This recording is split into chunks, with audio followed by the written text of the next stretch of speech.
So when we approach the Bible, often we consider the Bible as an internal narrative. وقتی به کتاب مقدس نزدیک میشیم، اولا میگم این حالت کلاس امروز همینه، اصلا بچهای ایرانی عین همینه، فارسی میخونیم دور میز، هر کی نوبتی میخونه، فقط انگلیسی‌ها درخواست دارن که با ما تلفیق بشن و مثلا یه حس نزدیک بودن به ما بدن. وقتی به کتاب مقدس نزدیک میشیم میتونیم این یه ارتباط درونیشو کاملا با هم ببینیم. We know that the Bible itself is able to make us wise unto salvation. و میدونیم که خود این کتاب به خودی خود میتونه ما رو حکمت بده برای نجات. Nevertheless, it's interesting to see how historical events in the Bible are corroborated by history. با این حال، با اینکه خودش به خودی خود کلی حرف برای نجات داره، خوبه که یه وقتایی آدم اینم بررسی کنه و چیزی که امروز می‌خوایم بررسی کنیم همینه. شواهد تاریخی رو می‌خوایم تو کتاب مقدس بررسی کنیم و ببینیم که به هیچ وجه تغییرپذیر و فسادپذیر و به مرور زمان از بین رفتنی نیست. So we want to look at some of these records and events. پس می‌خوایم امشب یه سری از این وقایع و ثبت‌ها رو تو کتاب مقدس با هم بررسی کنیم. And a lot of what we'll be considering tonight, anyone in this room can see the evidence in the British Museum. و خب خیلی موارد هست که بخوایم بررسی کنیم و تمام اکثر چیزهایی که امروز میخواد برادر سیمون بررسی کنه میتونید برید و تو بریتیش میوزیم ببینید. Just out of interest, how many people in this room have visited the British Museum? چند نفر تا حالا اینجا بودن موزه بریتانیا؟ Okay. 25-30%? Yeah, okay. It's within walking distance of Euston London Station. If anyone is in London, it's worth a visit. و اگر کسی تو لندن آدرسش هم داد که از which station? Euston. از ایستگاه یوستون؟ Euston. پیاده راه زیادی نیست میتونید. Yeah. It's where the Manchester Piccadilly train ends. Yeah. Good. Okay. So let's get started. And as long as my clicker works. Oh, there we are. So I'm not going to look at Daniel's image or Nebuchadnezzar's image in detail. قرار نیست وارد جزئیات خواب نبوکدنضر بشیم یا تعبیری که دانیال ازش کرد. 10 بار حداقل تو کلاس‌ها اینو بررسی کردیم. You've looked at this previously, haven't you? Many times. So we have the succession of empires, which I think most, if not everyone in this room, knows about, the empires particularly surrounding Israel through history. و میدونید که این مجسمه و این خوابی که نبوکدنضر دید پیشگویی بود راجع به قوم‌ها و ملت‌ها و امپراتوری‌هایی که اطراف اسرائیل گرفته بودن و عاقبت هر کدوم مشخص بود، کدوم بعد کدوم میاد. Some of the evidence we'll be looking at comes from these periods of the empires. و یه سری از مدارک و شواهدی که الان امشب میخواد بررسی کنه از این امپراتوری‌ها میاد دیگه. امپراتوری بابل، امپراتوری ماد و پارس، امپراتوری یونان، روم و آخرش هم که امپراتوری الانمون میشه که ختم میشه به پادشاهی خود. Okay, can we open our Bibles please to Genesis 14? پیدایش باب 14. We're actually going to start with something that isn't in the British Museum, but then we'll move into the museum. چیزی که الان می‌خوایم باهاش شروع کنیم حالا نیست تو موزه بریتانیا ولی میرسیم به اون. So through history there have been people who have said, I don't believe the Bible because I can't find any evidence of these places or these people. در طول تاریخ خیلی اشخاص بودن که گفتن ما کتاب مقدس رو قبول نداریم به عنوان سخن خدا چون مدرک تاریخی نمیتونیم پیدا کنیم که مطابق باشه با کتاب مقدس و واقعی باشه. One such case is Genesis 14 where people didn't believe that Sodom and Gomorrah and Zeboim and Zoar existed as towns. و یکی از این موارد باب 14 پیدایش ببینید مردم باور نمی‌کردند که جایی مثل سدوم و عمورو ادمه یا سبو این وجود داشته در گذشته. Can we read someone in Farsi for us, Maysam, verse 2 of chapter 14?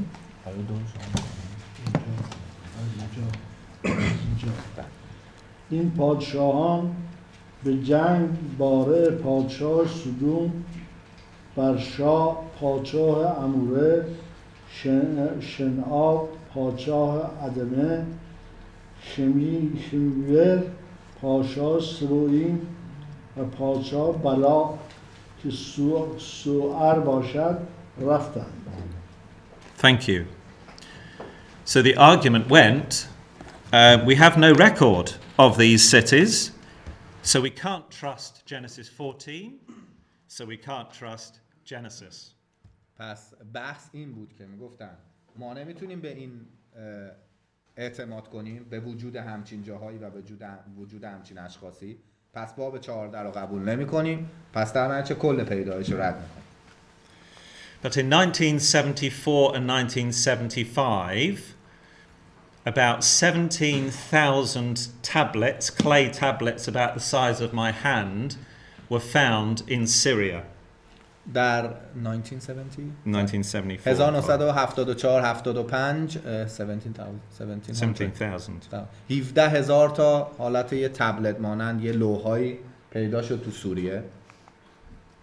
In a place called Ebla, که در یه جایی به اسم بلا، dating to events around 2300 to 2500 BC. که تاریخش برمیگشت، قدمتش برمیگشت به 2500 سال قبل از میلاد. اینا چیزایی که پیدا شده داریم. There was about 2,000 which were still intact of these tablets. که حدود 2000 تا از این تبلت ها و لوحا بوده. And many more were broken, as you see. که یه خیلیاش هم شکسته، اون سالماش تازه 2000. The interesting thing for us is that amongst these tablets written in cuneiform, there were tablets which mentioned these exact cities. چیزی که جالبه برای ما راجع به این تبلت ها اینه که دقیقاً روی اینها نوشته شده راجع به همین شهرهای دقیقی که راجبشون خوندیم. In the order of the Bible record. و دقیقاً به ترتیبی که خود کتاب مقدس نوشته و ضبط شده، به همون ترتیب نوشته شده. So cuneiform writing is like a wedge shape sort of writing where you indent the clay tablet with a little arm. مثلا میشه بگی خب اون تابلتایی که پیدا کردن طبق تحقیقاتی که روش انجام دادن مربوط به چه قومی بوده یا چه شریعتی داشته، یه اطلاعاتی از اونها در دست هست؟ راجبه همون چیزایی که پیدا کردن مربوط به 2500 سال قبل از Do we have any details about تو سوریه who has written these tablets or which We, nation we don't know exactly who wrote them originally. It was very early because cuneiform is a very early form of writing, and as we said already, it dates to something like 2500 BC, but don't know exactly the group that would have written them. خیلی نمیشه از اینا میگه اطلاعات جزئی در آورد و همچین چیزی هم ندارن، چون این خط که حالا کیونیفرم که دارن بهش میگن، خطایی که عمق داره و زاویه داره، خیلی جزء نوشته‌های ابتدایی بوده و اصلا اونقدر نمیشه ازش اطلاعات.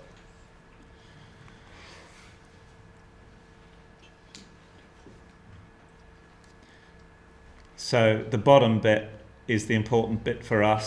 The Ebla tablets refer to all 5 of the cities of the plain, and one tablet the cities are listed in the exact same sequence as we find. So what we take away is that yes, these cities, even from secular history, do exist. پس دقیقاً می‌بینید پایین توضیحش رو نوشته دیگه راجع به باب 14 و آیه‌ای که خوندیم. تمام اون شهرها، 5 شهری که نام شده، همش تبلتش وجود داره و همش هم به ترتیبی که کتاب مقدس نام برده اومده. I'd like to move to the next thing in 2 Kings. If we can turn to the record in 2 Kings, please. دوم پادشاهان Chapter 3. باب 3 صفحه 461.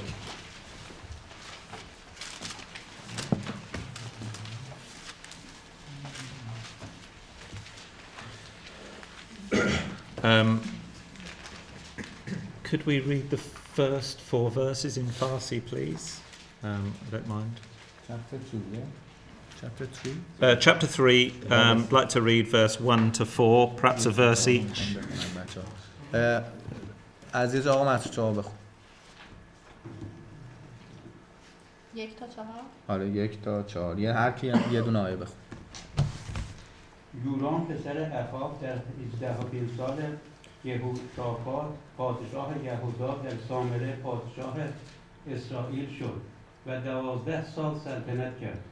یوران آنچه را که در نظر خداوند بد بود به جا آورد، ولی نه به اندازه پدر و مادرش. او ستون بعل را که پدرش ساخته بود از میان برداشت. با این حال به گناه یربعام پسر نبات که اسرائیل را بدان آلوده بود چسبید و دست از آن برنگشت. و اما میشه پادشاه موآب گوسفند پرورش میداد. او 100,000 بره و لیش پشم 100,000 قوچ پادشاه اسرائیل پرداخت میکرد. Thank you. So we're going to move on, and this is this is called the Moabite stone. The original is in a place called the Louvre in Paris.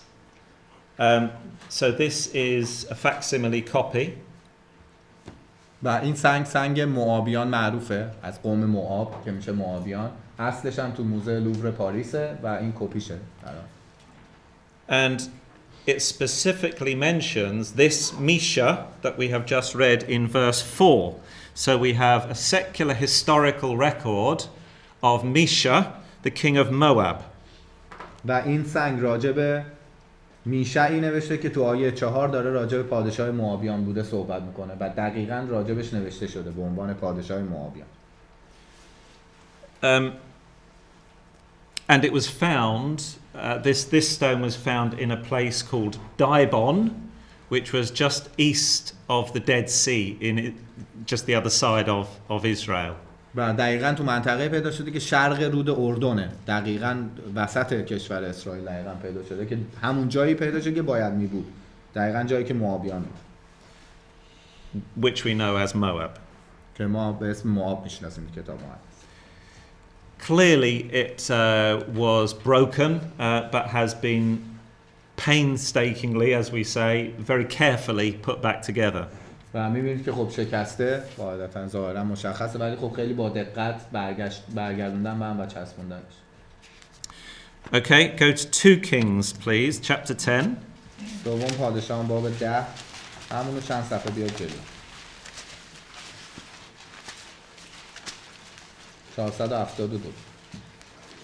And verse 34 and 35 and 36. 34 to 36, one verse each, please.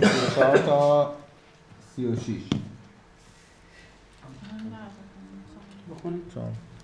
و اما دیگران امور مربوط به یهو و آنچه کرد و همه عظمتش آیا در کتاب تواریخ ایام پادشاهان اسرائیل نوشته نشده است؟ بخونید ابراهیم. من میکنم. یهو با پدران خود آرامید و در سامره به خاک سپرده شد. پس از او پسرش یهواحزاد به جای وی پادشاه شد. یهو 28 سال در سامره بر اسرائیل سلطنت کرد. Great, thank you. So the main character here is someone called Jehu. و شخصیت اصلی این چند تا آیه‌ای که خوندید یه شخصی به اسم یهو. Was there a man called Jehu? Is the Bible right? که آیا واقعا همچین آدمی بوده با این اسم و آیا کتاب مقدس درسته؟ So I heard someone say yes. I agree. So this is an original in the British Museum. It's called the Black Obelisk. و این اصلش تو موزه بریتانیاست که بهش میگن آبلیسک سیاه. در اصل آبلیسک هم میدونین سازه‌های اینجوری سیخ مانند هرمی ماننده ولی بلنده. And it has what's called registers. So this is the first register, second register, third register, fourth register, and it depicts tributes, various kings giving tribute to Shalmaneser III, king of Assyria. و این دارید می‌بینید هر یه بخشش، هر مستطیلش در اصل مربوط به یکی از پادشاهانه که دارن to who؟ King of Assyria, به Shalmaneser. پادشاه سامره اون زمان دارن هدایاشون رو میبرن و تقدیم میکنن. Incidentally, Maysam didn't know he was going to be doing this translation, so I just want to say he's doing a fantastic job. چون از یه اشخاصی داره صحبت میکنیم که منم نمیدونم خیلی هاشون معنی فارسیش چی میشه دیگه. حالا من فقط اسماشو همین که میشنویده، ولی دیگه من فقط بقیه‌شو ترجمه میکنم. So the second register, this picture, it might be on the other side, is let's get hang on. Oh, there we are. That's better. So this second one down, this is King Jehu submitting himself to Shalmaneser. So when Assyria was in the ascendancy, the king of Israel here is bowing down to him, and this is understood to be Jehu.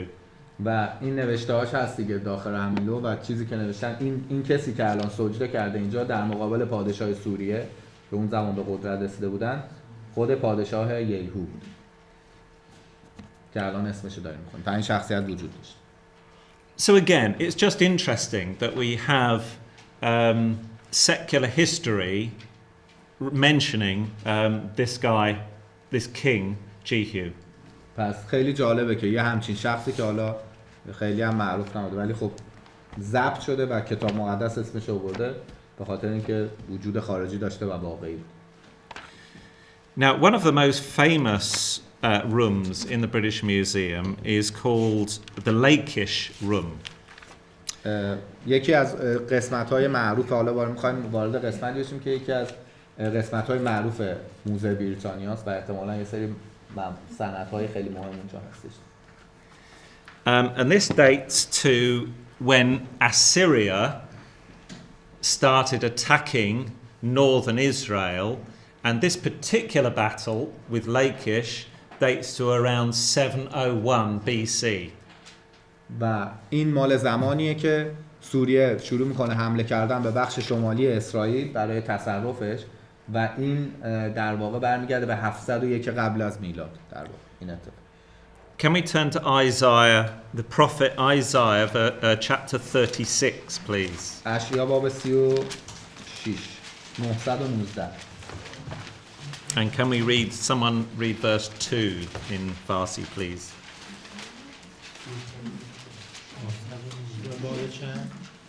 Chapter 36. Chapter 36, verse 2. باب 36 آیه 2 صفحه 919. پادشاه آشور نماینده خود را با لشکری عظیم فرستاد پیش به اورشلیم نزد حزقیای پادشاه فرستاد. او در کنار قنات آبگیر بالای بسترخواه مزرعه بخشوها را توقف کرد. And 37 verse 8, please. باب 37 آیه 8.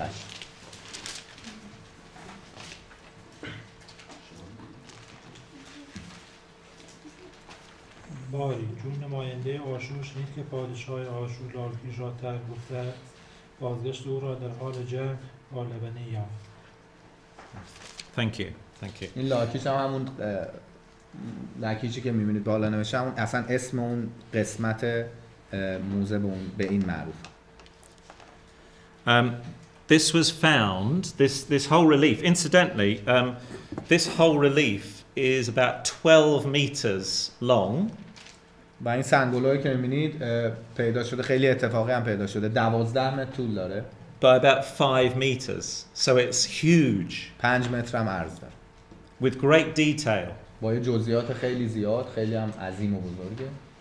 The Assyrians used to celebrate their wins in battle. به خاطر اینکه آشوریان عادت داشتن و رسمشون بود که برای فتوحاتشون که تو جنگا به دست می آوردن جشن می گرفتن. So when you look at the relief in the British Museum, it wouldn't be unlike walking round a room a bit smaller than this with all the relief round the edges on the walls. و وقتی قدم میزنید تو موزه بریتانیا شاید اون موقع بزرگیشو در واقع به نظرتون نرسه. the interesting thing here is that it mentions Lachish in the time of Hezekiah, who was king in Jerusalem. و چیزی که مهمه برای ما تو این لوح اینه که نقل شده و نوشته شده از لاکیش که در زمان حزقیاه پادشاه اسرائیل بود. And particularly interesting because it says that he took Lachish. و خیلی جالبه که نوشته که لاکیش رو گرفت و به تسخیر داره. So it's accurate. The Bible is we know the Bible is accurate, but it's interesting that again history confirms what the Bible says. پس کاملا دقیق نوشته شده و این خودش تاییدیه بر دقت نوشتاری کتاب مقدس.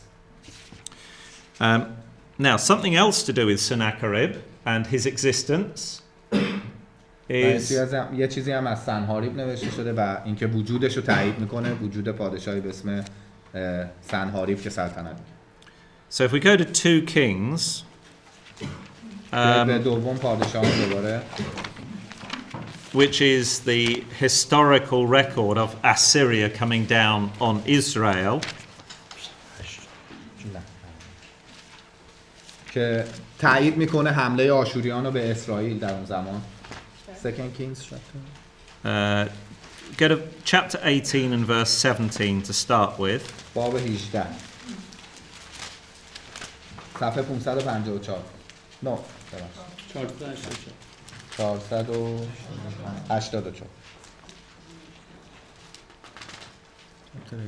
Just verse 17 chapter 18. آیه 17 یکی از بچه‌هام پشت نشسته هر کدوم دوست دارید بخون. تهدید سنحاریب.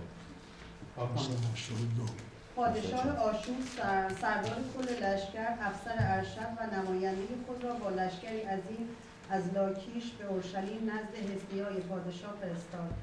آنان برآمده و به اورشلیم رفتند. چون رسیدند در کنار قنات آبگیر بالایی بر سر راه مزرعه رشوها توقف کردند. Great, thank you. So while the Assyrians were attacking this town of Lachish in Israel, وقتی سوریان شروع کردن حمله از لاکیش به اسرائیل در واقع they sent a message to Jerusalem saying you're next. و یه پیامی در حال این حمله به اسرائیل و به اورشلیم فرستادن و گفتن که شما بعدید منتظر باشید. Just turn to chapter 19. بیاید به باب 19 and if we can read 32 to 36. 32 تا 36. So this is at the time when great King Hezekiah was king of Jerusalem, the king of Judah. So what's going to happen next? اینجا زمانیه که این حمله زمانیه که حزقیاه پادشاه اسرائیل بوده، پادشاه یهودا، بخش یهودای اسرائیل بوده. If we can read 32 through 36. 32 تا 36. پس خداوند درباره پادشاه آشور چنین می‌فرماید: او به این شهر داخل نخواهد شد و به اینجا تیر نخواهد انداخت. با سپر به مقابل آن بر نخواهد آمد و پشته‌ای در برابر حصار آن بر نخواهد افراشت. 32 تا 36 تا 36. بلکه از همان راه که آمده از باز خواهند رفت. آری خداوند می‌فرماید که او به این شهر داخل نخواهد شد. زیرا به خاطر خود و به خاطر خدمتگزار داوود از این شهر محافظت کرده، آن را نجات خواهند داد. همان شب فرشته خدا بیرون آمد و 185,000 تن از سربازان اردوگاه آشور را کشت، چنانکه بامدادان چون قوم برخاست جز اجساد مردگان ندیدند. پس سنحاریب پادشاه آشور اردوی خود و چید و عقب نشست. او به خانه بازگشت و در نینوا ساکن شد. Great, thank you very much. So just note, what does it say in verse 34 particularly? آیه 34 داره چی میگه به صورت خیلی منحصر به فرد و ویژه؟ به خاطر داوود نگه داره میکنه از شهر. Because of David I will save. Right, great. Because of my servant David. Absolutely. Because of David, faithful David, God says, I'm not going to let him do that to this city. I'm going to save this city of Jerusalem. و خدا در ازای حمله‌ای که داره میکنه بر علیه اورشلیم لاکیش داره میگه اینجا به حزقیا پادشاه اسرائیل که به خاطر خدمتگزارم داوود نمیذارم که این حمله صورت بگیره. Because they would have just heard what's happened to Lachish. به خاطر اینکه فهمیده بودن که قبلش به لاکیش چه اتفاقی افتاده و گفته بودن پیام داده بودن به اورشلیم که بعدی شمایید داریم میایم اونجا. So what does he say on this prism then? On this artifact, whatever you حالا want to روی این call it. منشور چی داره میگه؟ روی این منشور گلی. So this is just a part of it. It's only called Taylor Prism because the guy who found it was Taylor. That's his name. و اسمش منشور تیلوره به خاطر اینکه این شخص پیداش کرده داره. It's as important as what Sennacherib doesn't say here as what he does. و خیلی مهمه که چیا گفته شده از در راجع به سناری و چیا گفته نشده. So Hezekiah the Jew, I shut him up like a caged bird within his royal capital, Jerusalem. But nowhere does he say that he took Jerusalem. و هیچ جای این منشور نوشته نشده که اورشلیم گرفته شده، ولی خب چیزی که روش نوشته شده چیزی که سنحاریب گفته بوده این بوده که گفته بوده که عین یه پرنده اونا رو کلا با اورشلیمشون کلا میکنم تو قفس، ولی خب همچین اتفاقی نیفتاد. Because he didn't. چون انجام مثلا آیه 35 فرشته خداوند بیرون اومد، منظورش از قدرت ماورایی یا مثلا بلای غیر طبیعی از طرف خدا نازل شده و عرشش از بین برده. The 35 it says about the angels battle. Is that literal angels or just حتی من یک مستند دیدم که میگه supernatural power? نیروی اومد اون 185,000 Literal angels in Okay. fight for them. Yeah. So it says, doesn't it, that an angel came and fought on Hezekiah's behalf. So I think it says something like 185,000 Assyrian soldiers were killed by one angel. By, I believe, yes, a real literal angel of God. و با توجه به میگه آمار ارقامی که نوشته شده کتاب که این تعداد 145,000 تا چقدر نوشته؟ 180. کاملا عینی و واقعی بوده. آره فرشته بوده که جنگیده، مثل بقیه جنگایی که کتاب مقدس نوشته شده که خدا فرستاده به کمکش. نیروی نبوده که مثلا یه چشم به هم زدن نیروی ماورایی باشه، نه فرشته ها اومدن کشتن. فرشته ها خیلی وقتا به صورت انسان ظاهر شد. Is that okay? Yeah. Incidentally, if anyone has got any other questions, perhaps we could just pause for a moment. If anyone, I know it's a little bit different tonight because we're going through material, but if anyone has got any questions, please shout out. کسی هر سوالی داره اصلا چیز نکنه، ما حالا داریم میریم جلو ولی امروز یه ذره متفاوته میشه، ولی سوالاتونو بپرسید. I have a question. Your Farsi, GQ. please. Yeah. Just so I can't answer then, so that makes, yeah. The Jehu relief, how did they know that it was him? Was there a note against it? Yeah, there's inscriptions with it. Yeah. پرسید که تو اون لوح بزرگی که راجع به سجده یهو بود در مقابل پادشاه آشور، از کجا فهمیدی که اینا رو ما گفتی؟ گفت زیرش نوشته داره، تو عکس مشخص رو اون لوح نوشتن. I seem to remember, am I right in saying that on the Jehu inscription, doesn't it call him son of Omri by mistake? I don't know. Oh, okay. It might do. Perhaps I'm dreaming it up. I had a feeling there was they'd actually got it wrong. The Assyrians, they'd got their facts wrong. Okay. Even history knows that Jehu's not the dynasty of Omri, but they'd assumed that it was. Yeah. But anyway, sorry. Yeah. I haven't picked that up particularly from that the obelisk, but there may be something going on there that I just don't know, Martin. Okay, we'll talk afterwards. Yeah. Yeah. I think also in the British Museum there's, I don't know if they're on display, but Sennacherib, his name is imprinted into the hundreds of bricks with his name in from Nineveh, from Syria. Right. So we've got his sort of authenticity as well. Yeah.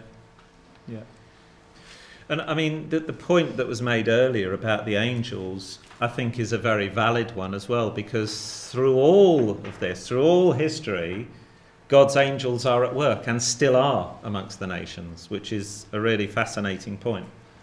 و راجع به اون فرشته ها که گفتی سورا، همونطور که من خودم گفتم بهت، میگه کاملا واقعیه و نکته مهمه، چون کل تاریخ رو نگاه کنی همیشه فرشته ها جنگیدن برای مردان خدا و اینکه هنوزم دارن برای ما کار میکنن و وجود دارن. انسان و طبق یک نیروی جنگی جنگیدن. دقیقاً. So we'll do. I've got about three more that we'll just look at. Come to Daniel, prophecy of Daniel, chapter 7. بیاید به دانیال باب 7 1146.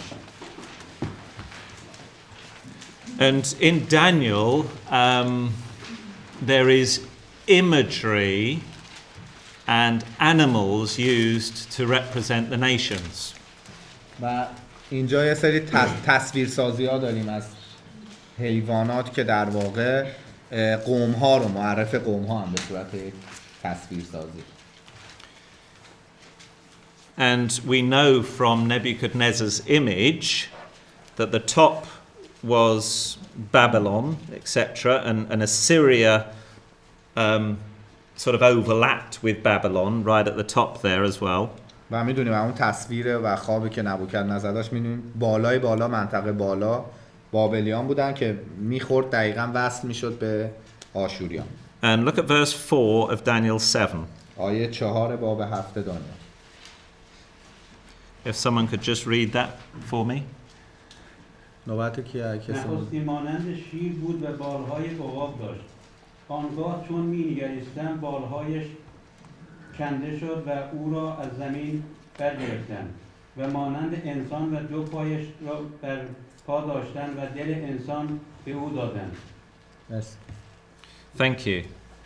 So it's interesting when, again, in the British Museum we see this. This is huge, actually, when you're alongside it. But we can see that it's an animal, a lion with wings, with a man's head. Interestingly, they put 5 legs on it, so from any angle, it looks right. Except for this angle, yeah. بعد می‌بینین تو موزه بریتانیا هست همین تصویری که الان باب 7 فرما کشیده، یه بدن حیوان که بال داره و سرش مثل انسانه، 5 تا فقط پا داره، از همه زاویه‌ها 4 تا دیده میشه به جز یه زاویه.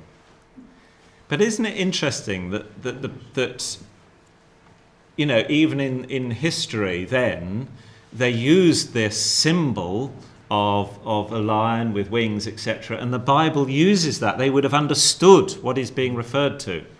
و خیلی جالبه که همیشه دیدی تو طول تاریخ از این هیبت‌ها خیلی استفاده می‌شده برای معرفی امپراتوری‌ها. تو خود همون شیراز خودمون هم برید تو تخت جمشید زیاده از این. و چقدر جالبه که دقیقاً اینا مطابقت داره با کتاب مقدس. Okay. While we're at this time, there was amongst the critics of the Bible a lot who said we don't accept Nebuchadnezzar ever existed. و جالبه که اکثر منتقدین کتاب مقدس همه اونا که خیلی سخت انتقاد میکنن اصلا میگن نبوکدنضر وجود نداشت. Therefore we can't rely on the book of Daniel that talks about Nebuchadnezzar. در نتیجه کتاب دانیال رو رد میکنن و میگن قابل اعتماد نیست که راجع به نبوکدنضری صحبت کرده که وجود نداشت. Until. تا زمانی که. Well, that's Babylon, but I want to move on from there. So, it's a bit like Dave was just saying with Sennacherib, thousands of bricks were found with Nebuchadnezzar's name on every brick. همونطور که قبلش هم آخه برادر دیوید یه نکته گفت راجع به سنهاریب که صدها تیکه‌های سنگی هستش، تیکه‌های آجوری هستش که اسم سنهاریب روش خورده و صدها تیکه هم هست عین این که اسم نبوکدنضر روش اومد. So again, the critics are answered by discoveries in history and archaeology.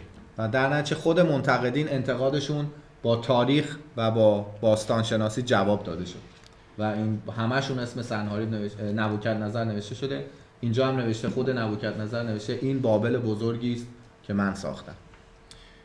If you're in Daniel still, just go to Daniel 2, بیایید please. همینجا دانیال باب 2 چند صفحه قبل 1137. An interesting learning, just a point for us to learn from, all of us really, is that these bricks say, how great I am, Nebuchadnezzar says, that I've built Babylon, how great I am. But this is how God had to bring him, and it's a lesson for all of us really, in case any of us think that we're great. We have to humble ourselves before God, and even Nebuchadnezzar found that out. و چیزی که ما باید از این یاد بگیریم برای همه ما هست اینی که در واقع یه جوری نبوکدنضر داره اینجا میگه که من چقدر بزرگم که تونستم همچین بابلی رو بسازم و خدا باید ببینیم چه خدا خواسته که به اینجا برسه و درسی توش بوده، ولی حالا میخونیم که چی میشه. Could we just read 46 and 47? 46 و 47 صفحه بعدش. ارتقای دانیال chapter 2. Yeah, chapter 2, 46 and 47. آنگاه نبوکدنصر پادشاه روی بر خاک نهاد، دانیال را سجده کرد و دستور داد تا هدیه و بخور به وی هدیه کنند. پادشاه خطاب به دانیال گفت به راستی که خدای شما خدای خدایان و سرور پادشاهان و کاشف اسرار است، زیرا تو توانستی این راز را آشکار کنی. پس پادشاه مقام بلند به دانیال عطا فرمود و هدایای بزرگ بسیار به او بخشید تا او را به حکمرانی در سراسر ولایت بابل برگماشت و او را رئیس رئیسان بر همه حکیمان بابل ساخت. مرسی. Great, thank you. So Nebuchadnezzar had to realize that it was the God of Daniel who was the great God. و باید این اتفاق میافتاد و بزرگ میشد نبوکدنضر همونطوری که گفت تا به جایی برسه که بفهمه که خدای دانیاله که همه چی دستشه. Just come, yeah, please do. Yeah. You go back 2 slides to the blue gates. Those gates are in the Pergamon Museum in Berlin. Right. And probably about 3 times the height of this room. Massive, aren't they? Yeah. Go and see them. و این چیزی که برادر فیلان میگه این تو موزه برلینه و 3 برابر این اتاق بزرگی داره.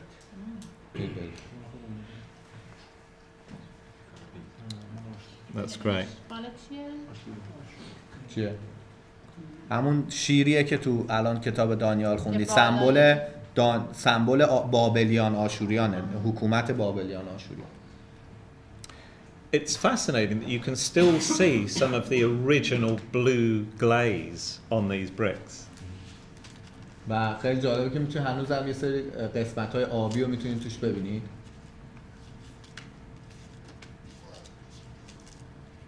So,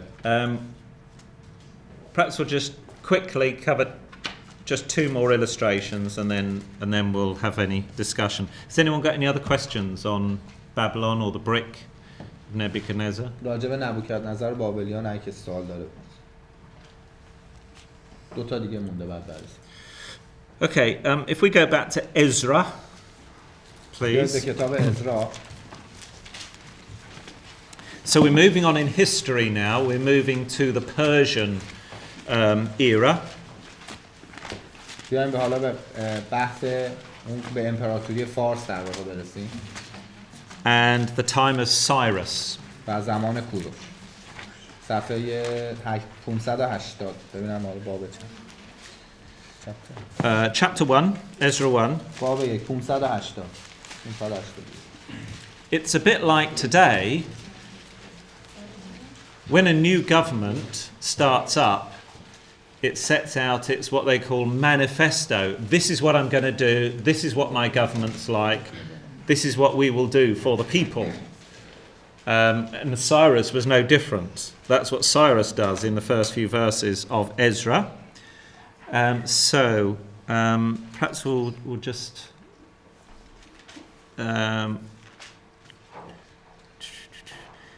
So verse 1 talks about a proclamation, a speech that he was going to make. و میگه همانند امروز که خیلی هر دولتی بیاد روی کار میاد برنامه‌های آیندهشو میگه که من قراره این کارا رو بکنم. اون موقع هم اینجوری بوده و کوروش هم مستثنا نبوده، بیانیه‌شو تو منشورش نوشته که حالا میدونیم دیگه این. برای ما دیگه همه ما میشناسیم. Can we read just verses 2 and 3? دو و سه. Just 2 and 3. کوروش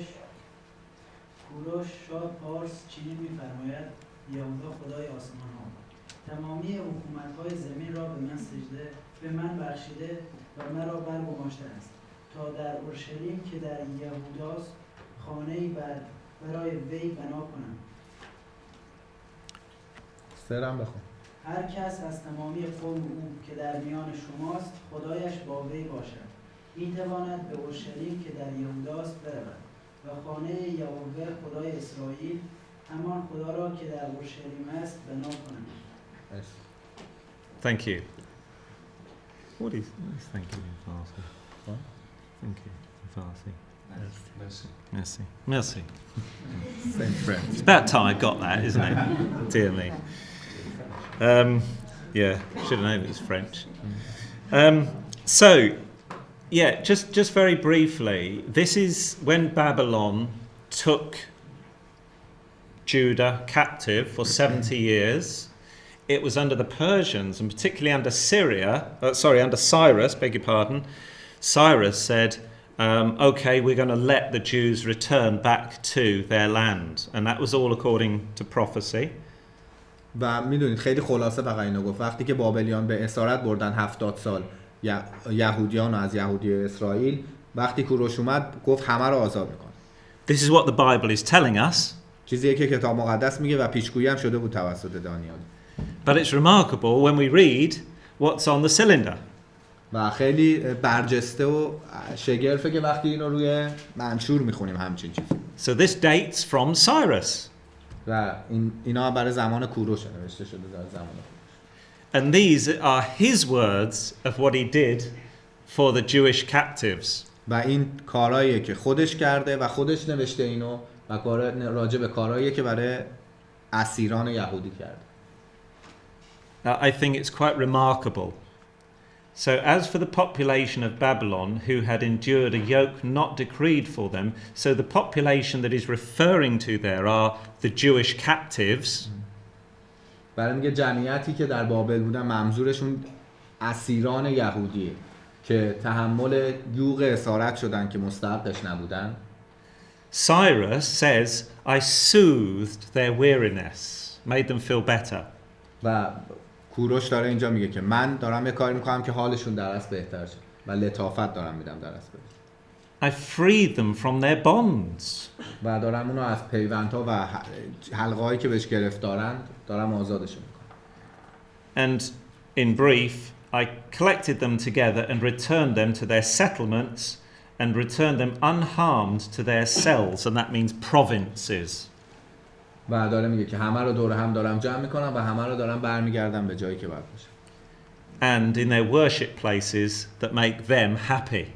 در جایی که اونجا میتونن جای مقدسشون عبادت کنن و شاد باشن.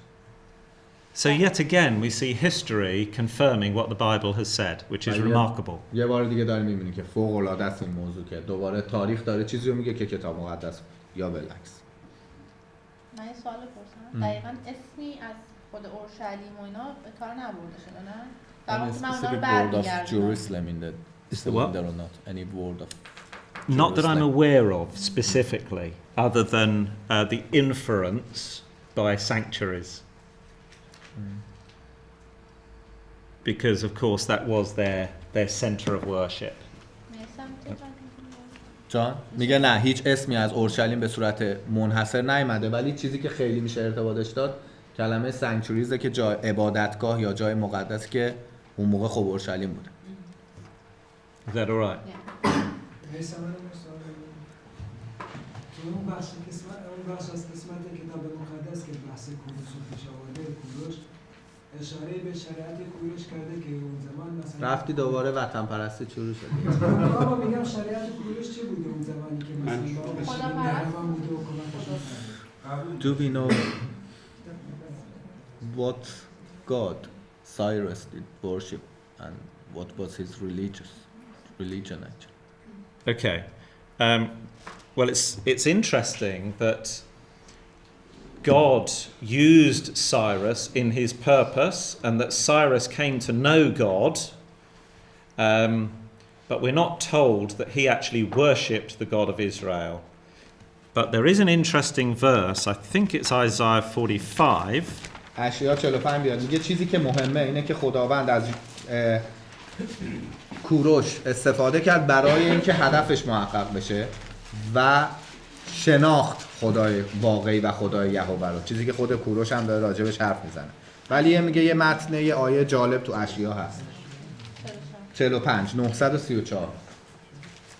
We've already said that God works in the nations of men. که میگیم خداست که در حکومت‌های انسانی فرمان میرانه و تأثیر میذاره. در اصل اینجاست. Could someone read verse 1 of Isaiah 45 in Farsi for me? خودت آیه 1 رو بخون.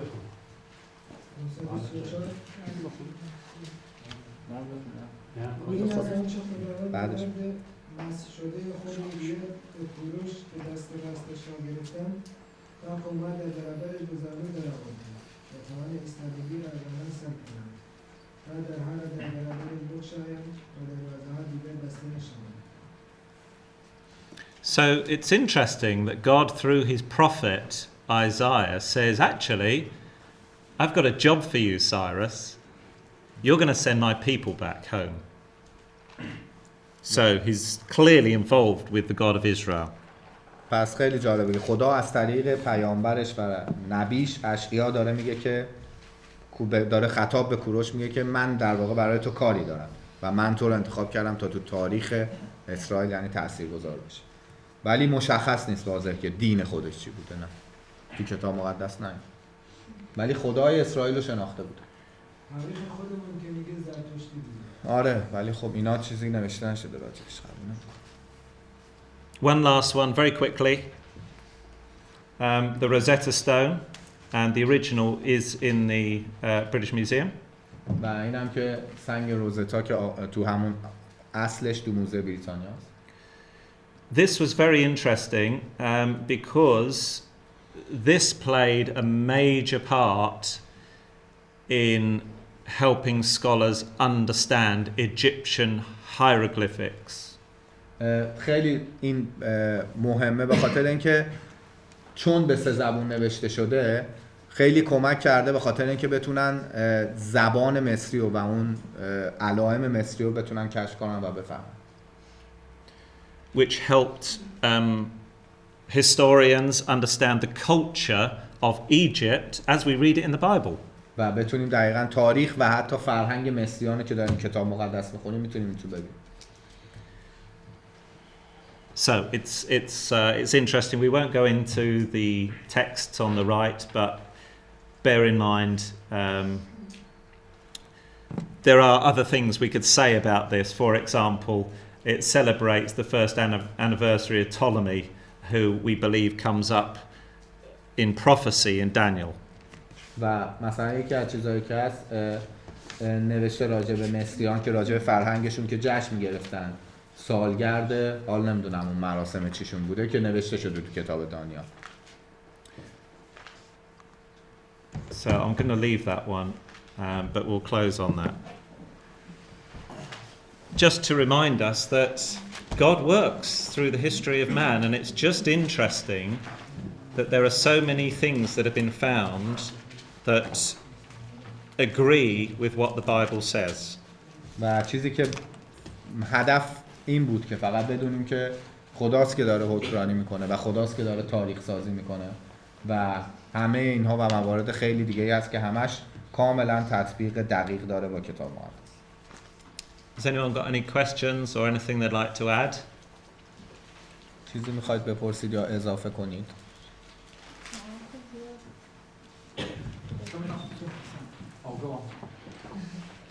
چیزی از چیز حضرت یوسف که مثلا چیزای مصر پیدا نکردن مثلا. Any historical records or about Joseph in Egyptians? Back in Egypt, not that I'm aware of specifically with Joseph. There are some interesting writings about the time of there was a book that spoke about the Hyksos, a group of people that seemed to date around the time of Joseph, but I don't think he's specifically mentioned. نه میگه تا اونجا که من خبر دارم به طور خاص و منحصرا اسم یوسف نیومده تو شواهد تاریخ مصر، ولی راجع به اون زمان یه نوشته‌ای هست. It would be nice if he was. اگه بود خیلی خوب. There is, sorry. Yeah, go on. There, where Abraham came from Ur, Yeah. Chaldees, in the British Museum. Yeah. There's a whole section to do with treasures found from Ur of Chaldees, which is really amazing. و از هران جایی که ابراهیم در اصل اومده یه بخشی هم تو موزه چیز هستش بریتانیا که راجع به گنج هایی که از اون زمان پیدا شد. مثلا گفتار کورش هست یه پندار نیک، گفتار نیک و کردار نیک. آیا توی این منشورشون توی منشورش؟ توی منشور سنگی که الان نشون داد این گفته کورش این پندار نیک، گفتار نیک. این از کجا بدونه من خدا؟ فکر نمی کنم تو منشورشون نده باشه. من قبلا شنیده نه که روش سنگ. جزء حرفای عین همون بحث سورانی که میگه دین زرتشتی و ما معتقد بودیم دین زرتشتی بود، ولی تو کتاب مقدس نیست.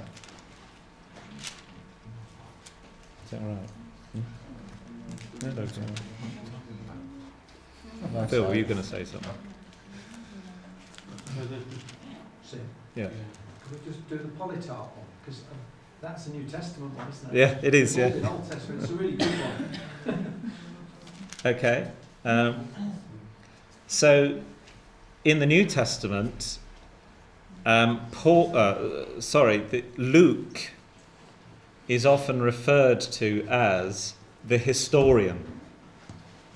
و تو عهد جدید و در واقع تو بخش نامه‌ها به خصوص لوک در اصل لوقا یه جورایی به عنوان تاریخ نگار بوده. There have been critics that have tried to pull holes in Luke's account of Jesus Christ. و در واقع یه سری منتقدان بودن که می‌خواستن یه حفره‌ای رو ایجاد کنن در تاریخ نگاری لوقا که راجع به مسیح نوشته بوده. And of course Luke wrote both the gospel record of Luke and the Acts of the Apostles. ولی خب میدونیم که لوقا هم انجیل لوقا رو نوشته و هم اعمال رسولان رو نوشته که اعمال رسولان اصلا ادامه لوقاست. If we quickly look at Acts 17, اگه بیاید به اعمال رسولان 17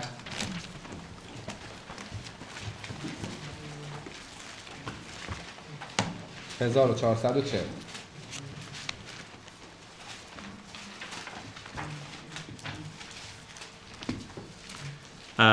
and verse 6.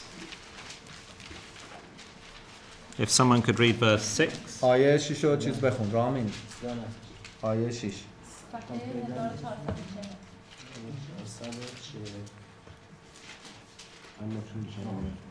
چند بخونم؟ آیه 6.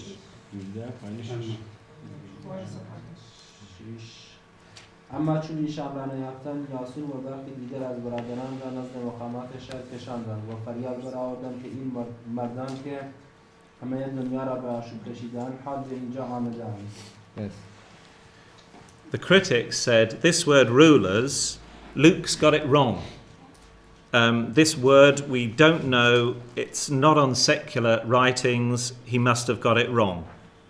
و معتقدن که کلماتی که در اصل استفاده کرده لوقا همش اشتباهه و هیچ کدوم رکوردش تاریخی نیست.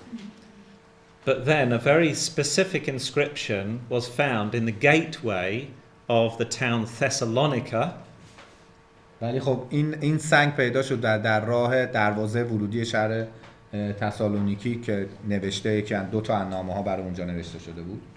That gave the very precise name of the rulers of Thessalonica in the time of Luke. و دقیقاً خیلی واضح داره اسم حاکم شهر تسالونیکی و زمان لوقا میگه. And this is it, Polytarchs.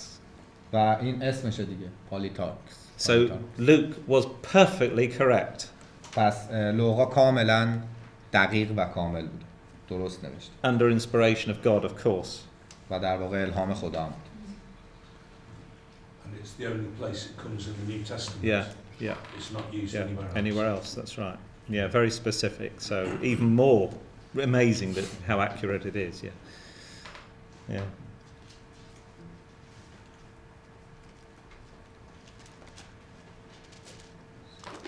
Good. Okay. Thank you for your comments, everyone, and your thoughts. We can happily chat more afterwards, but perhaps we'll close with a short word of prayer.